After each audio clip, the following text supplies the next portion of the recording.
News 18 India. और इस वक्त की एक बड़ी खबर हल्द्वानी से आपको बता दें, जहां बनभूलपुरा इलाके को छोड़कर शहर के बाकी इलाकों में कर्फ्यू में ढील दी गई है। इसके साथ ही शहर के दूसरे इलाकों में इंटरनेट सेवा बहाल कर दी गई है। बनभूलपुरा, रेलवे बाजार, कारखाना बाजार, गांधीनगर के आसपास के इलाकों को छोड़कर शहर के दूसरे इलाकों में इंटरनेट सेवा को बहाल कर दिया गया है। 3 तस्वीरें आपके सामने हैं। बनभूलपुरा में फिलहाल कर्फ्यू है, हालांकि इसी बीच सोशल मीडिया पर पुलिस की पैनी नजर है। परीक्षाओं के लिए प्रवेश पत्र को ही कर्फ्यू पास के तौर पर इस्तेमाल किया जा सकता है। दूसरी तस्वीर आपको दिखा रहे, चप्पे चप्पे पर सुरक्षा कर्मी तैनात है। और तीसरी तस्वीर, मास्टरमाइंड अब्दुल मलिक जो आरोपी है उसकी तलाश की जा रही है और उसे ढूंढा जा रहा है। न्यूज 18 इंडिया एक्सक्लूसिव पहुंचा है बनभूलपुरा की उन तंग गलियों में जहां से उपद्रवी बाहर आए थे और थाने को बिल्कुल तहस नहस कर दिया था, थाने के सामने आग लगा दी थी। लेकिन अब बनभूलपुरा की इन तंग गलियों में सन्नाटा पसरा हुआ है। घरों में जो अंदर से ताले लगाए गए हैं ताकि कोई भी, अगर पुलिस भी खटखटाती है तो तब भी कोई दरवाजा नहीं खोलता है। आप तस्वीरों में देखेंगे कि यहाँ पर जितने भी लोग उपद्रवी थे वो इन गलियों से ही आए थे और दौड़ लगाते हुए, फायरिंग करते हुए ऐसे यहाँ पहुंच रहे थे। लेकिन अब उत्तराखंड पुलिस ने मोर्चा संभाला हुआ है पैरामिलिट्री फोर्सेस के साथ। जब भी छापेमारी की जाती है, क्योंकि कल देर रात भी इसी गली में पुलिस यहाँ आई थी और यहाँ पर तकरीबन 150 जवानों ने आसपास के इलाके में छानबीन की। और इसी गली के अलावा दूसरी गलियों में देखो, अभी भी अंदर से लोग देख रहे हैं। और यहाँ पर कर्फ्यू के हालात में पूरी तरह से टाइट यहाँ पर व्यवस्था की गई है। ये कहा गया है कि कोई भी नहीं आ सकता है। और उसके अलावा जो आज फूड सप्लाई है वो यहाँ पर दूध की सप्लाई वगैरह की गई है। उसके बाद यहाँ के लोग खुद घरों के अंदर कैद हैं और देर रात भी कई जगह पर छापेमारी की गई थी। कैमरामैन विपिन पुजारी के साथ दीपक बिस्ट, न्यूज 18 इंडिया, हल्द्वानी, उत्तराखंड। और हल्द्वानी में 8 फरवरी को हुए बवाल के बाद धीरे धीरे हालात सामान्य हो चले हैं। बनभूलपुरा को छोड़कर बाकी के इलाकों में कर्फ्यू को हटा दिया गया है। इंटरनेट सेवाएं भी बहाल हो चुकी हैं। हल्द्वानी के लोगों का यह कहना है कि 8 फरवरी को जो हुआ वो बेहद गलत हुआ है। दूध की दिक्कत है, दूध नहीं आ रही, यहाँ गाड़ी नहीं आई है। लेकिन जो कुछ हुआ है उसको लेकर क्या आपकी राय है? आप काफी बुजुर्ग हैं यहाँ पर रहते हुए हैं।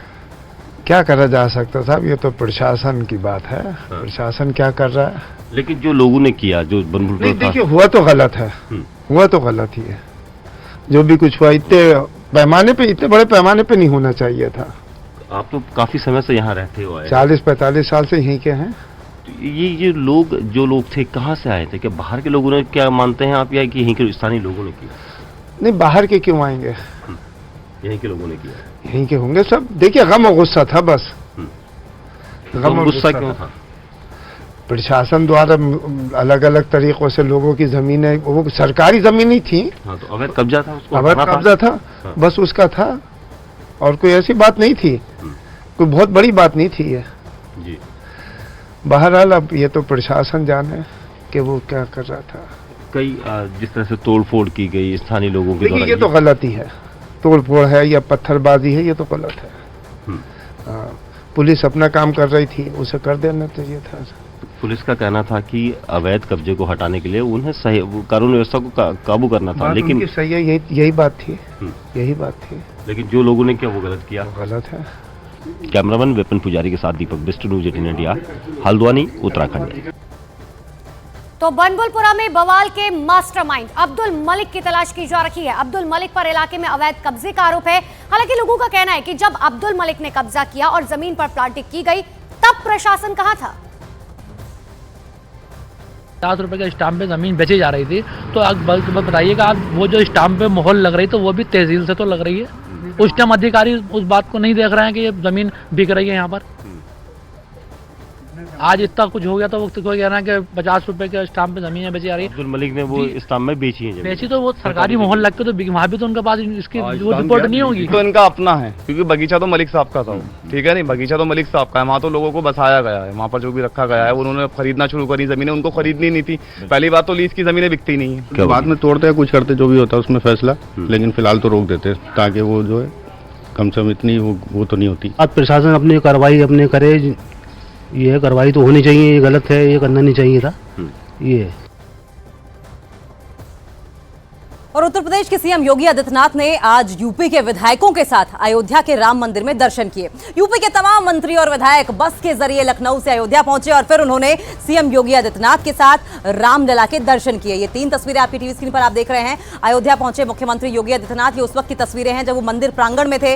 विधायकों के साथ दर्शन पूजन करते हुए गर्भगृह में सीएम योगी आदित्यनाथ बैठे थे और हर विधायक, हर मंत्री अपने कैमरे में भगवान रामलला के मुख को कैद कर देना चाहता था। मंदिर के अंदर सीएम योगी आदित्यनाथ की उस वक्त की तस्वीरें भी आप देखिए, जबकि पूजा करने के पहले वो विधायकों के साथ बातचीत कर रहे थे और आनंद उठा रहे थे उस मंगलमय मनोरम दृश्य का, भगवान रामलला के दर्शन का।